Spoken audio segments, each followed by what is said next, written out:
First, as chair of the Coalition for Community Schools, I want to thank my fellow panelists for capturing what this work is in such eloquent and powerful terms. This panel, as well as so many of you in the audience, represent what the community agenda is about and why it is such a pertinent and important time to move forward. In my day job, I've worked for a long time, but in the last 20 years, focused at the University of Pennsylvania at the Netter Center, developing university-assisted community schools, both in Philadelphia and around the country and around the world. And I can tell you from experience in West Philadelphia, the community that Penn sits within, that the benefits of that activity have been so powerful for the students in those schools, but also for university students. That the learning together that occurs and the enormous strengthening of all the institutions that come together around making that school a hub has been powerful and profound. But rather than talking about the work that we do in West Philadelphia, what I'd like to do is highlight some themes that have come out in today's conversation and that I think we might consider as we move forward. One aspect that is very strong for us is that even in the economic crisis that we face, the schooling system represents the core system for America's future. It represents the core system for our children. It represents the core system for societal advances. It represents the core system for whether we will function as an optimally democratic society. So all of our efforts need to focus on school and schooling. Schools require strong communities, and strong communities require strong schools. You cannot, in fact, have one without the other. They are intrinsically intertwined, and it is the role of our schools to strengthen our communities, but it is just as much the role of our communities to make our schools stellar, powerful places for learning and development. Schools can be, and we've heard this from all my colleagues, centers of community. As in fact, I was thrilled Randy mentioned this, the settlers, Jane Addams in Hull House, Lillian Wald in Henry Street Settlement, understanding that there were settlements were scattered, but schools were everywhere. And then John Dewey in 1902 in his famous address, Schools as Social Centers, said the power of a school as social center is the school could reach out and reach in. And reaching in meant bringing services to the community, but reaching in meant being a center of community improvement. Reaching in were for services for everybody, and reaching out was having young people and adults take their skills to strengthen that neighborhood.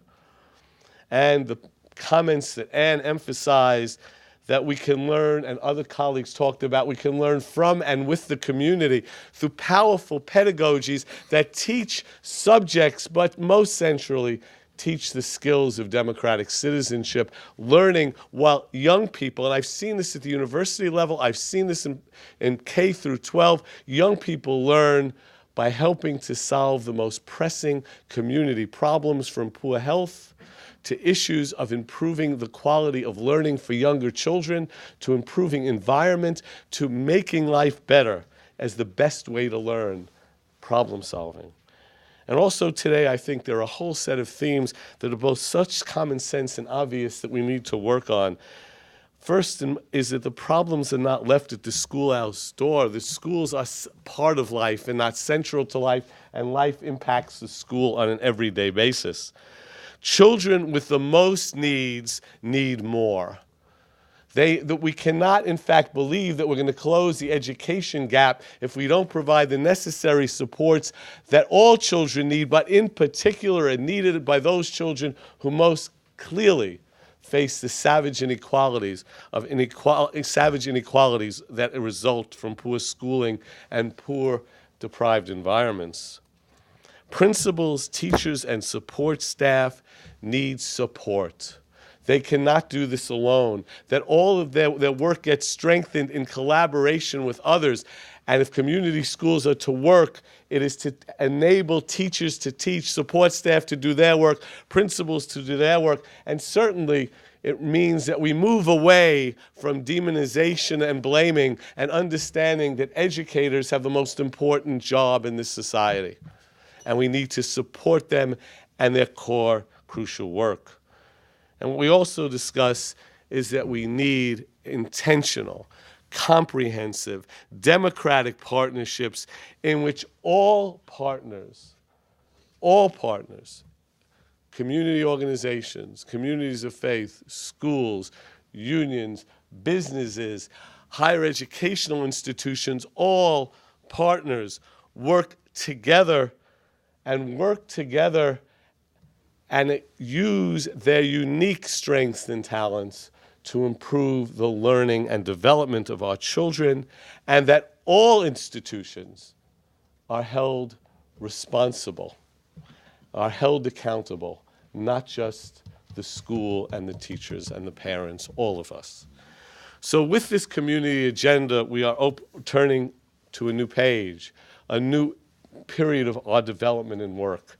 And I want to make it clear that the Coalition for Community Schools will work with all of those who endorse the community agenda for America's public school, as well as others. We will work with them to help assure that all children have the support, all children have the education, all children have the communities, and all children have the schools they need to succeed. The schools and communities they need to become democratic, caring, creative citizens of a democratic society. Thank you very much, and I'll turn to Marty Blank.